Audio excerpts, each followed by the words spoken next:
program. I asked him to do a little presentation tonight, a little bit about how we respond to harassment, intimidation, and bullying. As you know, quite often we have parents who call and they're concerned, and they'll tell us that their child is having a hard time, and if they use the words bullying, harassment, or intimidation, it triggers a certain response. And I wanted to have Bob enlighten everybody a little bit about how we take it seriously, how we try to do our best to make sure our kids are safe, they step into our buildings, that they're cared for. In the end, we can't be there all the time for every single child. You can't be everywhere at once. But what we can do is make sure that when something's reported to us, that we look into it, we take it very seriously, and that we have a very specific protocol for how we try to support our kids. So without much further ado, I'm going to ask Bob to take over. Thank you, Dr. And talk a little bit about it. Welcome, everyone. My name is Bob Sirocco. I'm the Crisis Management Coordinator for the district. I'm going to show a brief PowerPoint, first on security and then on HIB, which is harassment, intimidation, and bullying. They all are under the same umbrella because they're all very important for us to keep our buildings, our students, and our staff safe.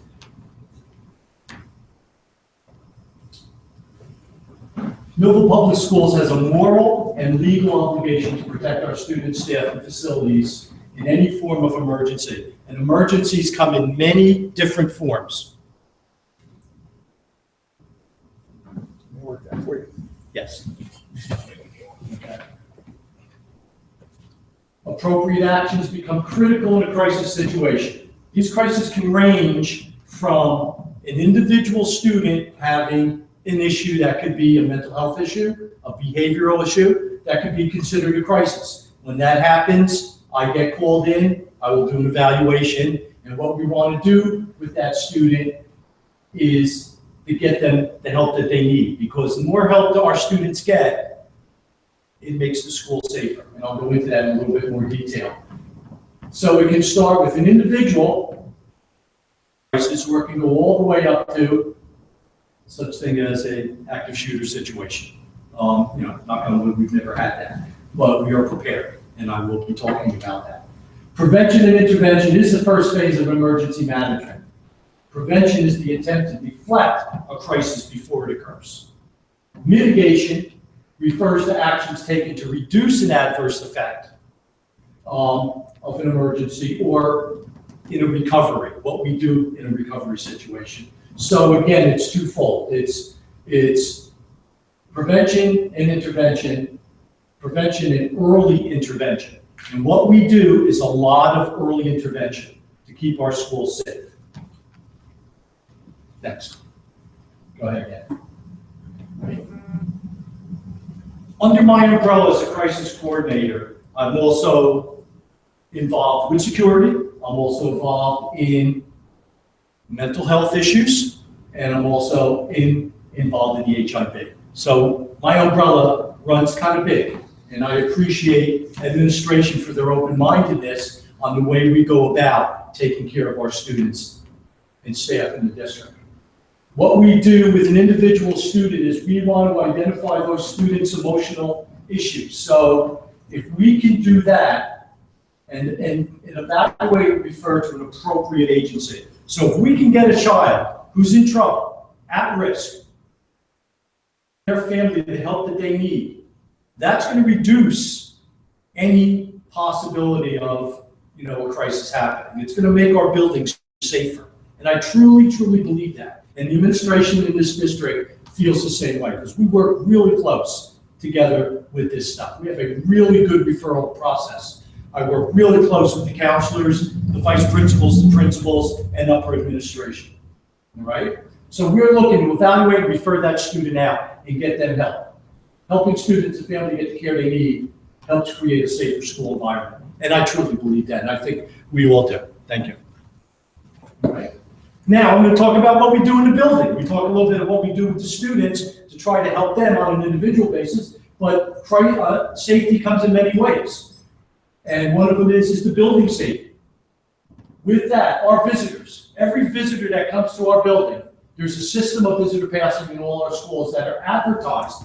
You'll see it as you walk in the building, it's advertised that we want to make sure that you have ID all right? And that where you go when you get buzzed in, all right? So access by visitors is limited to one entrance, which is well monitored by cameras, and that is in every building, okay? Staff identification and substitute teachers, they all wear badges. We all have badges to get in and out of the building, okay? And when you walk in our building, staff have that at all times, all right? So badges are worn by staff in all our schools at all times. Our exterior doors are closed and locked according to fire regulations. Staff in Millville Police, we all have swipe cards. Millville Police Department, every Millville police officer has a swipe card. They can get in a major crisis, they can swipe and get in. If it's an active shooter situation, and we do a lot of scaled down active shooter drills, I'll talk about that a little bit, but they can, in any emergency, they can get in. They can swipe in. So we have really good working relationship with the Millville Police Department. Staff in Millville Police both use swipe cards. Thank you. We also have, if you walk through our buildings, we have posters up.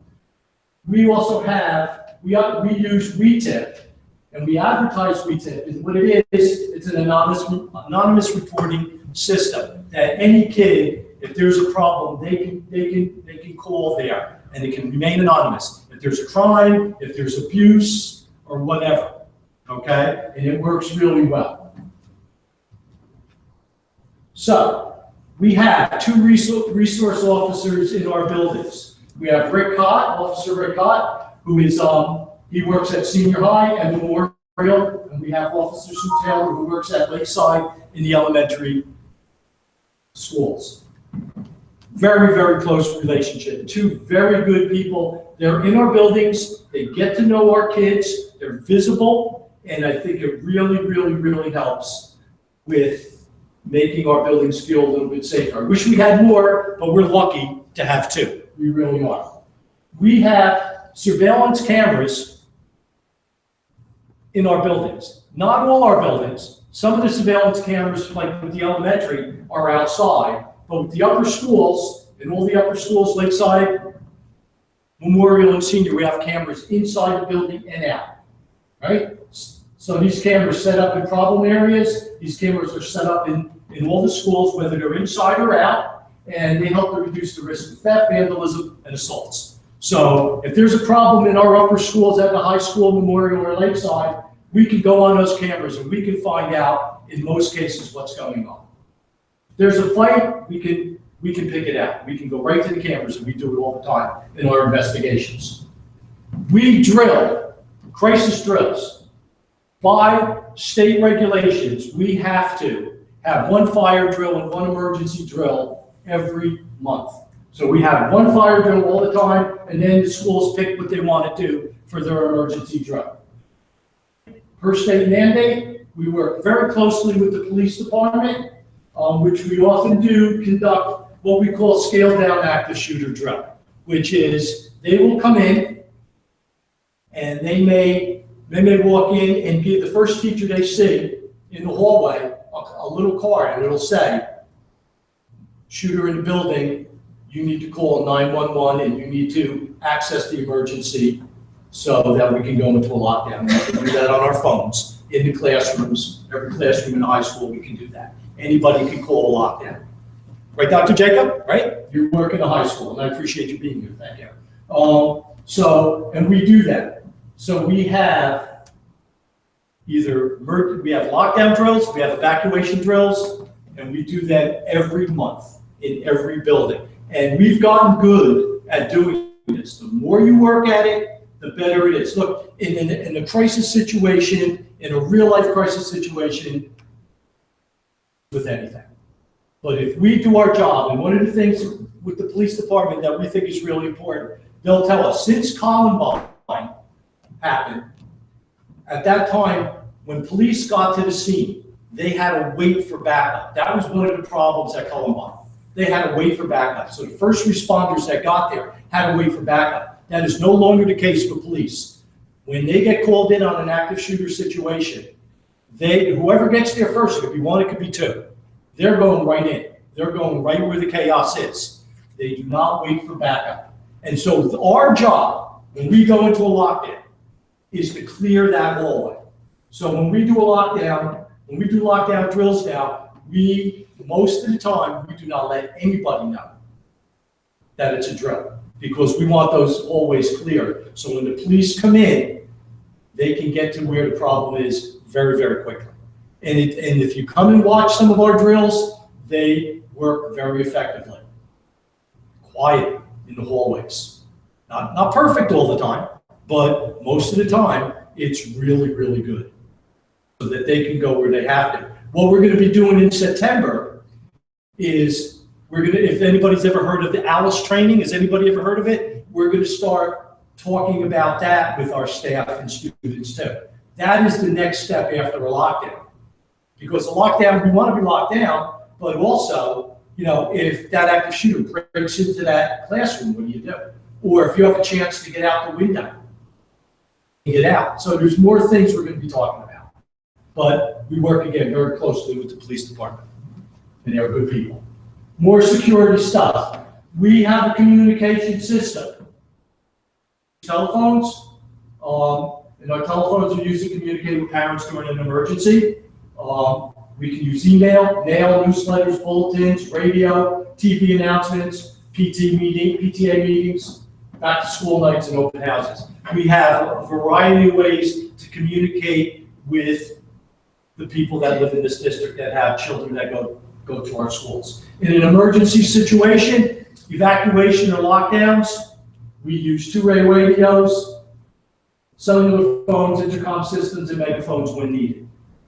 There's a red and green code system for evacuations. That means that if we evacuate a building in a fire or an evacuation, we use red and green cards. So each teacher will bring a red and green card out with them. They will take attendance. They'll go to their spot where they're assigned to, and they will raise that red or green card. Green card tells us that everybody's accounted for. Red card tells us that there's somebody missing. We'll send a runner over there. We'll find out who's missing, where they were seen last, and we begin the process of looking for that kid. So in an emergency situation is the key.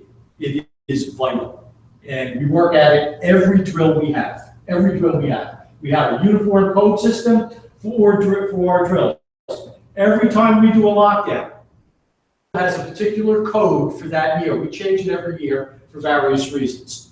But each school has an all-clear command. So we tell staff, if you're locked down, do not open that door until you hear the all-clear command, whatever it is for your building. So, and that's really, really important. And it's uniform. Again, each building has their own code, but it's a uniformed code across the district. All right? School safety teams. Every school has a safety team. Every one.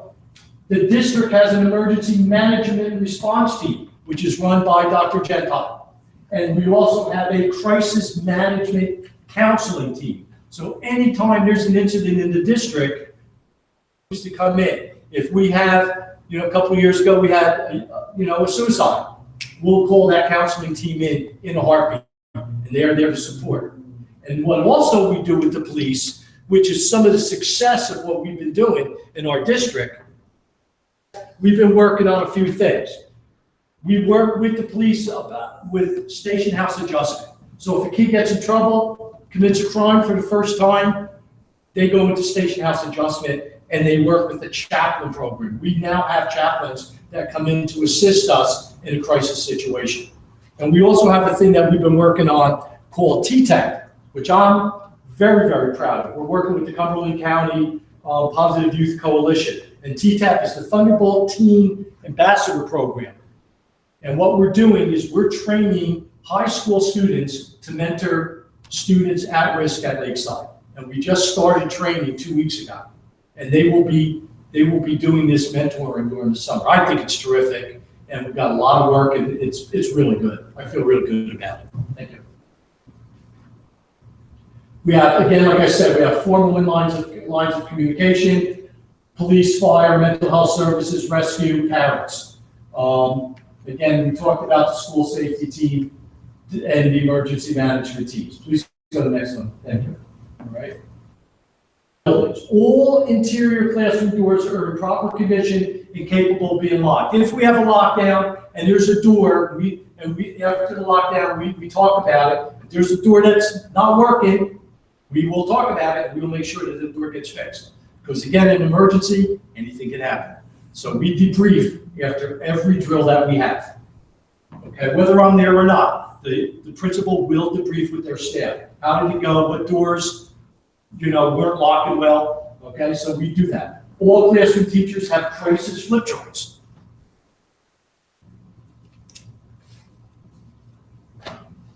This is a crisis flip chart. It is a quick reference guide for just about everything we do in the district, from emergency phone numbers to utilizing the crisis response teams to bomb threat procedures, reporting, duty to warn, active shooters, hostage, sniper, child abuse, tornadoes, floods, everything is in this. And every staff member has this in their classroom. And I always tell them, read this at night when you have insomnia. It's always a good thing to read at night. All right? But everyone has this, and every administrator has the full manual, which is the complete guide to what we do. And I review this every year. Every summer, I go through this and update it and review it. Next, please. So again, it's an umbrella of services. Again, it goes from just counseling of kids, just to deal with kids who have individual crises, to a major crisis. So it goes school, so it's a comprehensive program: school safety, crisis management, crisis counseling, real good communications from Dr. Gentile's office all the way down to teachers and support staff. And we work very well together. I've been here 24 years, and this has been an ongoing thing. And every year we work harder to make our buildings as safe as we can. It never is. Next, please. We're going to talk about bullying now. All right. This still kind of goes under the umbrella of safety and security. HIB is harassment, intimidation, and bullying. I just briefly want to talk about it, how this came. We always had a bullying law, but in 2011, they created an enhanced bullying law that was passed because of this young man that was at Rutgers. He was a gay young man who pictures were sent out of him that were inappropriate, and he killed himself. Because of that, the state developed a new law that was passed in 2011, and I'm going to talk a little bit about what we do with bullying. This is the legal definition of bullying. When we do an investigation, and I'll talk about a little bit more about investigations, this is what we're looking for. HIB is any gesture, written, verbal, physical act, or any electronic information, whether it be single or a series of incidents, that is reasonably perceived as being motivated by any actual or characteristics such as race, color, religion, ancestry, national origin, gender, sexual orientation, sexual identity, or an expression, or mental, physical, or sensory disability, or by any distinguishing characteristics that take place at school, on the school bus, school functions, and off school grounds now. That if we get a report and it's off school grounds, we have to deal with it. We have to investigate it. And the other thing that's real important when we do an investigation, the thing that we look at besides that legal definition, we look at imbalance of power. Because kids have conflicts. They argue, they fight, right? But it's got to be an imbalance of power. To me, that's the most important thing when our specialists do an investigation. Next. As a district, we offer a very comprehensive program that strengthens the standards of prevention and reporting and investigating and responding to incidents of HIB, to reduce the risk of suicide, and to create a safer environment and culture in our buildings. Board members, administration, teaching staff, and other school counselors, we are all trained on HIB procedures and HIB law. Everyone in the district has to have that. ongoing programs for students, beginning at Child Family Center, all the way through elementary, middle, and high school. We have ongoing programs, whether they are part of the school, daily school activity, or whether we bring in outside speakers. We are constantly working at changing the environment in our school. Each school has a safety team, which is led by an HIB specialist. So every building has an HIB specialist. They are the ones that lead the investigation. They can work with the vice principals and principals, but the law is very clear. They want a counselor or somebody with counseling background to lead the investigation. But they have to be in charge of that investigation. The teams, and we have a school safety team in every building that's run by the HIB specialist. The teams are always evaluating the relationship between and degree of HIB and the extent which students can be taught strategies to cope and handle HIB. As a district, we are always looking to improve school climate because that makes schools safer. If the kids are happier and they're getting along, the schools are safer. And if you walk through our elementary schools, I'll tell you what, we got some good schools in this district. And I think the teachers and administrators in those buildings, to keep these kids safe and to jump on HIB, we do it very quickly. The school safety team also evaluates the extended characteristics of HIB. People involved, places where it can occur, the frequency of where it can occur, time of day, structured and unstructured time. So we're looking, when they meet, when the school safety teams meet, they're looking for patterns. They're looking for patterns of why HIB happens. And we continue to talk about it, we continue to work on it. Talk a little bit about reporting. All acts of HIB must be reported verbally to the principal on the same day. So if a teacher wants to report an act of HIB, we want it done immediately so we can get going. Principal must inform. Once we start investigating, the principal has to make a phone call to that parent of the victim and to the parent of the alleged bullies. That phone call has to go out on the first day.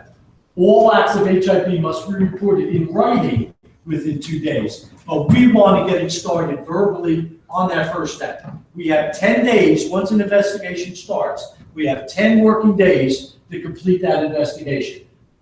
Don't take that long, but we have up to 10 working days to do that.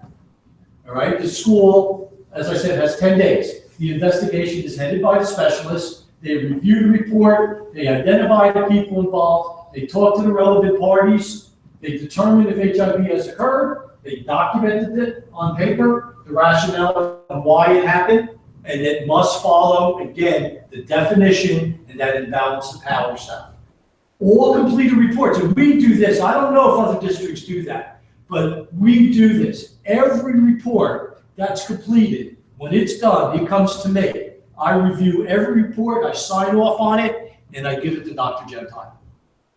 So he can look at it. So we have backup all the way. We don't have just the school looking at that report. It comes to me and it comes to Dr. Gentile. So the success of this program, again, it's comprehensive. And we have, and again, it comes back to, going back to the early stuff we talked about security. Communication to me is the key, and working together. And we don't play. If a parent complains about bullying, even we could say, I don't know if that kid really is, but we'll investigate it. We will do that. And we average about, we've got 10 schools. How many students do we have total in the district? 5,000. We got 5,000 kids. We average about 70 investigations a year. That's pretty darn good for a district this size. And it's gotten better. Every year, the numbers go down a little bit. But it doesn't matter. If we have to investigate, we will. It's not about numbers of investigating. What it is that we do our due diligence. And that's what we do. So we get a complaint, we jump on it. And we make sure we do a legal investigation at all times. So what we try to do, and here's the other thing that we do. Every student that has been identified as a victim. And every student that has been identified as the bully, they get counseling. The bully may get consequences, but also we want to help that student to be a better human being. So we make sure every student gets counseling, everyone. And I think that is terrific. And because we want to help. Kids make mistakes, part of growing up, we understand it. But the more we talk to them, the more involved we are, the more we can get them to understand their behavior, the better our schools become.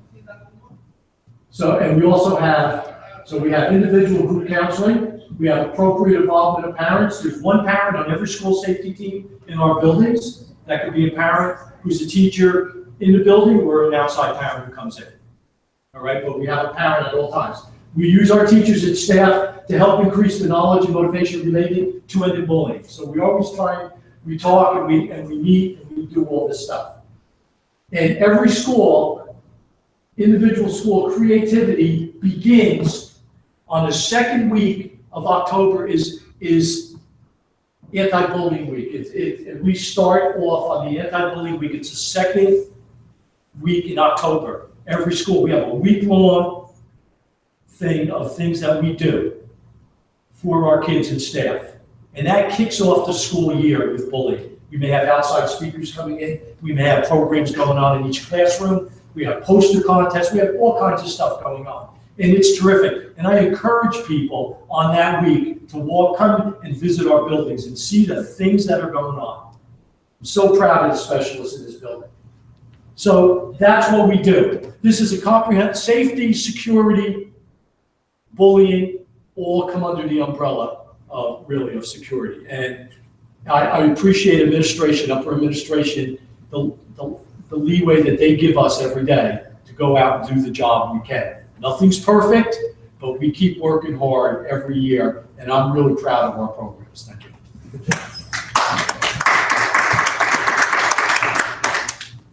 Just to follow up on what Bob talked about, as I was listening, just two things popped up in my head. One, a lot of times we'll hear from parents about how if their child's in a lockdown or that there was some sort of evacuation at the school, the biggest question I get is, why don't you let us know when it's happening?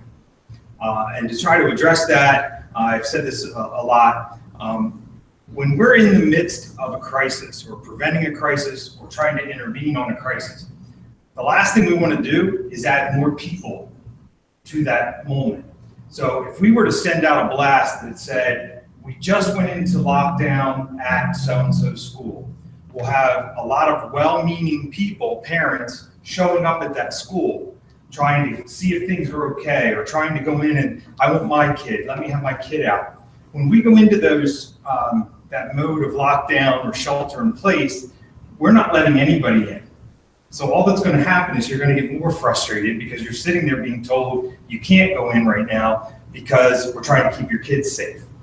So the reason why we make sure that we let you know after is so that you hear it from us. But we go into that mode, our first priority and our number one priority is to make sure the kids are safe. So that's first and foremost in my mind, and I've heard that question quite often. Just to add on that, if it's a crisis situation, a real live one, let's just use active shooter as an example. Once the police get there, it's their building, and we cannot let anybody out or in the building, and that's the way it is. So it's important for parents to understand that. Right, and again, we want to make sure the kids are safe. That's the number one thing. And I hope most of the time when parents hear that, they go, okay, well, that kind of makes sense, because when we're locking down or sheltering in place, you wouldn't want us letting in other people that you don't know into the building at that time. Happy to say, and again, we're knocking on wood, but we've been very fortunate in that the things that happen in the neighborhood sometimes cause us to go into a shelter in place or a lockdown, unfortunately. But we've been very fortunate. I'm not going to say the words, but we haven't had a real emergency hit our schools. I just said it. I hate jinxing myself. But our kids have practiced, during practice. And we are very prepared. Unfortunately, if something were to happen, we've been through it enough that we know what to do to try to minimize it. Just to add on that is that when there is a crisis, the more drilling and training that you do, the better off we are, because we know in a real life crisis situation, things are going to get out of hand. But if we do the best job that we can with the training that we have, that's going to minimize the damage that can be done. And that's what we're trying to do. And that's why we meet regularly with the local police department as well as our district people. We do a lot of tabletop sessions. We have a lot of drills where the police will actually be on site. They monitor and see how we're doing things and provide us with feedback. So we can be up to date on that. On the area of harassment, intimidation, and bullying, this is a tough one because we get a lot of calls and they'll say my child's being bullied. And they go into the investigation, as you heard, it's very complex. And at the end of it, sometimes it's determined that no, it's not bullying, it was a conflict. It was, that's not to say that there wasn't something done that was wrong, but it didn't rise to that level of bullying. And just to piggyback on what Bob said, it's that imbalance of power that really sets the tone for whether or not it's a bullying case. When someone is isolated and without power, without the ability to stand up for themselves, that's when we deem that and use that term bullying. And we have consequences that rise to that level as well to try to keep kids safe. The counseling part is very important because another thing that comes up a lot of times in the harassment, intimidation, bullying area is we have parents who say, well, I want that kid who did something wrong to my child, I want them out, I want them gone. And unfortunately, we can't do that. We have to educate all kids. And when they make mistakes, it's our job to consequence them and then teach them so that they can do better next time. There are no longer can we just expel kids and send them out of school. So if they misbehave, we have to intervene, we have to provide counseling and consequence, and hopefully mitigate it so it doesn't happen in the future. But just like all the grown-ups in this room know, grown-ups don't always treat each other as nicely as they can. So it's part of life, and it's part of something that we have to teach our kids how to deal with when they get in those sticky situations. I want to thank Bob for putting together his presentation. If you have any questions for Bob in particular, I'll step aside and see if there's any follow-up questions. I'll throw a couple out there. Good. The one is on the notification when you guys do drills. Notification prior to it, I understand it makes the drill useless. Notification why something's happening, I understand for that. However, notification after a practice drill or a lockdown or sheltered place. I'm not sure if notification happens all the time to all the students' parents. I would say during the practices, they probably don't notify afterwards. They want the students to, understand that this is something that we practice. We want it to become second nature in the emergency. And what would happen, unfortunately, is if we send a robocall out that said we had a lockdown drill today at so-and-so school, a lot of parents would only hear lockdown at their school, and they would tend to be worried that it could be something that they need to focus on. So we try to only do that when we have a real crisis situation rather than just our practice. Give you a good example. Earlier in the year, there was a robbery at one of the dollar store up close to Lakeside. Had nothing to do with our schools, but the police notified us that there were two gunmen running around somewhere, or we didn't know where they were. So we immediately called the shelter in place. Now, in that situation, it wasn't affecting our schools, but parents at the end of the day will get a global response. You guys did very well with that. It's just the practice ones we don't, but I think we can think about that. It's something to think about, and I appreciate it. That's a good question. And the reason I ask that is because it does affect students as far as behaviors. If they come home stressed or you can tell something's wrong. Not all students will communicate that with their parents. So maybe even not a global connect, but maybe just obviously when the drills are happening ahead of time, maybe just a flyer in the teachers to hand out to students to notify the parents that, yes, we had a drill on such and such. So if your child is talking about this, it was a drill. Definitely something. Just a notification for parents, it does affect. It's a great question. The thing that I see with the students is they've gotten so good at this too. That they are, the majority of them feel pretty comfortable with the drill. They understand that. They do a really good job with it. But I understand where you're coming from. And that's something we should talk about. Absolutely. Yeah. Some kids just on a fire drill have that adverse reaction to the bell. The bell scares them. So for some kids, they will be, upset or nervous. We would rather, if the parents experiencing that, have them talk to the teacher, then the teacher could communicate that directly with that parent and handle it more on a case by case. Just because I've thought about this. If we were to let everybody know every time we had a drill, if you do the math, we're doing 2 per school each month. Just the sheer number of potential calls going to a person's house who has kids at maybe the high school, middle school, and elementary. We try to preserve those robocalls for the really important things or things that are critical. Just from It's hard to know what to send home. From working in your office and the calls that we get, sometimes they use a shelter in place because they have to call an ambulance to the school for some reason. So there is no emergency, they just don't want kids in the hallway. But I wonder if maybe we could find a place on our website or post a place when we have these things that the parents, if you are concerned and want to look, that they can see. That's a good idea. Because it is hard to try to contact. You get a phone call in the middle of the day. Too often, you're at work, you can't listen to messages, you panic. So we don't want to call undue stress for parents during the day, but if we put the information out there where they can find it, that might be a way to address that. Also, sending notices home is hard too, because making those copies and getting them out to everybody before the end of the day. You make a really good point too, because every time we have a medical emergency, it passing out, somebody, breaking their arm or leg in gym or whatever, we will call shelter in place, and we do that for 2 reasons: to clear the hallway, so that if the ambulance comes, we have a clear hallway, nobody's around, and for confidentiality. So we do that. And they're the kinds that we don't make the school messenger calls for those kinds of situations, but if a parent hears that there was one during the day and we don't know why, and the kids don't know why, we could probably find a way to at least train people to where to look for that information. Yep. And we can put it out there consistently. So I think that It's a really good because a point. lot of people in this town are obviously very social, very interactive with one another. Causes even more of a stir. Okay. It's a great question, it really is.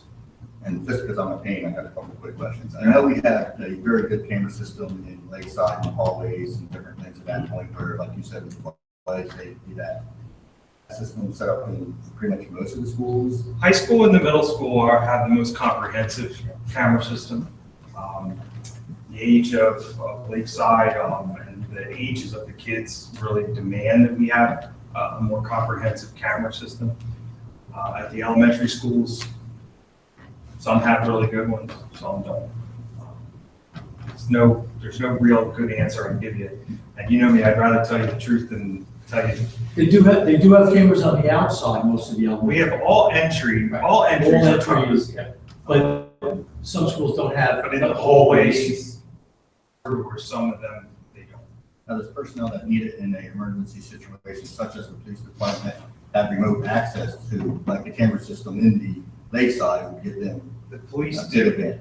So That's something we've been. Right, and one of the things we train security to do in a real life situation, one or two, whoever's close to that, where the camera is, where you can monitor the camera, and work the camera, one of them's gonna get there, so that they can be in there to look at the camera system. But the police know everything about our buildings. They have been in them. They have a working understanding of where to go to set up their command centers. Yeah. They have the mobile access. They have That's what I- blueprint of every, mobile they have access. blueprint of every building, they have blueprint of every building, access to get in. We were working for a while to get all of that stuff on a web browser so that they could access the blueprints and all that stuff. But the cost prohibited us from doing that as far as giving them, there's a company that does that. That's all they do. but we did everything we could in a more efficient manner. And on the line of communications, I know you said there's multiple lines of communication, but on a lockdown, besides a pager system that will know that it's an all-clear through a code system, is there a secondary backup besides an intercom system? The phones. There is phones. Right, there's phones in every classroom, and so if something's not working, we can do that, or we will, when it's all clear, we can knock on the door, and we will give them the all clear command, and They're I'll waiting tell for them. a particular word. Yeah, there's an all clear command, and we do this in our training. We will knock on the door, or we will give an all clear command that it's not the right one. Follows the procedure. We do that all the time. And I think that's really important. We test. I think when in doubt, the staff will stay. They're told to stay in there until you hear that all clear command. If you don't, you stay in that building, we'll come and get you. Eventually, we'll come and get you. And that's what we do. And then the last question, I'll keep you guys on that. That's okay. I like your questions. They're terrific. Besides the locked door procedure, windows down, curtains down, is there a receiver